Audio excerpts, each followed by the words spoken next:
Tsapa ny toetra n'ity zanany vavy vao 13 taona monjy Bôtsy. Allô, efa manana sipa ve ianao? Allô? Ie? Miora, dada ihany eny ety e. Dada? Any an-tranotsika miresaka. Tapaka le antso.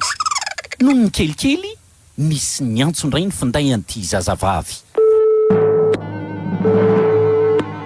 Allô, efa manana sipa ve ianao? Allô? Mbola tsy manana. Ay, fa za zany inona aminao? Ndraika keo Kevin kay. Azafady ilay izy fa dadanay ny antso teo nanontany an'izany dia natao ohatra fa aveko fa mbola izy a. Miora, mbola dada ihany ny ety e. Any an-tranotsika miresaka.